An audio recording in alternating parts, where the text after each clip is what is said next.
What do you think the influence of traveling was on you? Huge. Changed my life.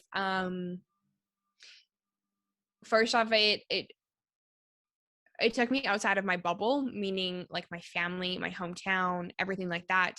So I realized that first off, the world doesn't revolve around me, and there's other people living in the world.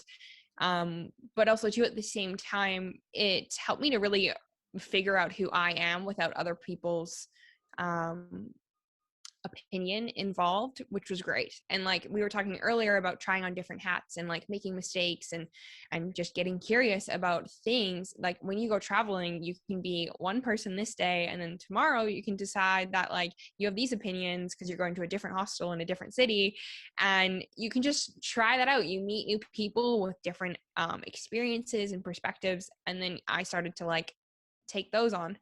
So that was huge for me, just figuring out more about who I am and just kind of questioning like my previous thought narratives and things like that. But another thing was like also too realizing that the whole notion of don't talk to strangers is just it never resonated with me. Like I'm a very chatty like person, and I really understood that that is a strength, that is a power, and that's something that innately as human beings we want to connect, and people do meet you where they're at and are innately good people, you know. There's all the odd ones, but usually people are kind and want the best for you. When did you start traveling? How old were you? I had gone on a trip to Europe for just like 3 weeks when I think I was 18, and then I went to Europe. I don't know if I said that. And then I came back, and then I just went to Australia. I haven't like traveled because it's been COVID, so I've only been to like Australia, New Zealand, Bali, but nothing like too exotic. Um, so I was 20 when I went to Australia. I think you brought up a really cool point that I've been pondering a while for traveling. I talked to someone about it a while ago. I can't remember who, but we were discussing what it means to be an individual within an environment and what it means when the individual is taken out of that environment, put into a different one, and the Mm, parts of the individual that are retained compared to the environmental influences that have governing force over your personality to some extent. And I thought that that was one of the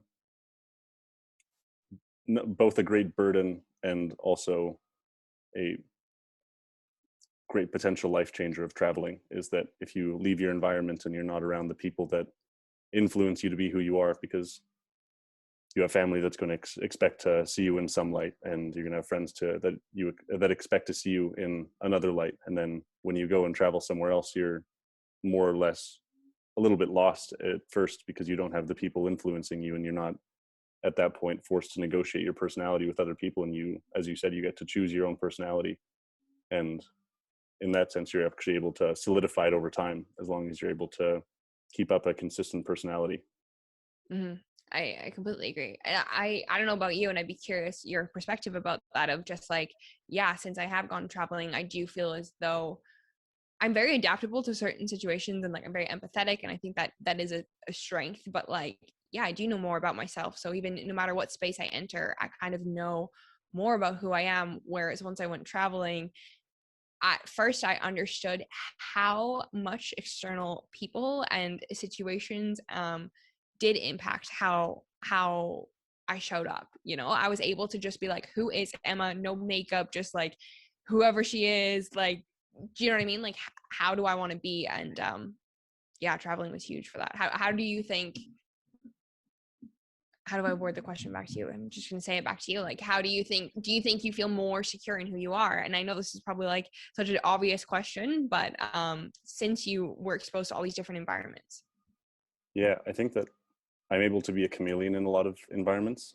If there are people in a group, I know that I can, for the most part, get them to like me. And something that I Guilty. realized, something that I realized more and more while traveling was that I was actually able to leverage that to the extent that I was able to choose who I got to like me. There was a guy, I was in Thousand Islands in the south of Laos, and we were hanging out for a while, and I didn't exactly get the greatest vibes from him. And we had kind of gone to a restaurant together because we came in on a boat, and him and I were hanging out and talking, and he, we were in the same hostel, and I was going to go walk around the island a little bit. And he asked me if I wanted to go to an opium den with him, and I was like, no, that doesn't sound like something that I'd like to do. But I'm very agreeable, so I'm very prone to saying yes to everything. And the more that I was able to actually develop a relationship with myself, I was able to understand that I didn't have Mm, to be in a position where everyone liked me, and I was willing to put myself out for other people to like me. mm, And so I was able to both accept that chameleon like aspect of myself where I could have people like me. And then after I realized that, I was able to say, okay, well, now that I know that, then I don't have to do that anymore. I can actually mhm. choose who I get to like, essentially, because before it was everyone please like me. It was Yeah. just like I need this for myself. You Mhm. guys have to like me. And then it got to a point where I realized, well, now I can actually choose who I like, and then in turn it just becomes a much more organic relationship where you're just able to be yourself, and you're able to slowly strip off the masks and the personas until you come down to who you are. And I think that that's something really interesting once you commit to that and commit to telling the truth to people, essentially, and telling the truth to yourself. There's this quote by Francis Bacon that I really like, and it's if it be well measured, to say that a man lieth is as much to say as that he is brave toward God as a coward toward men. And I thought that was beautiful in the perspective of also being a coward towards yourself if you're not able to tell the truth, and not only to others but also to yourself. And so I really like that idea, in that if you're able to be truthful to yourself and truthful to other people, then you're actually able to find out who you are and what truth is to you.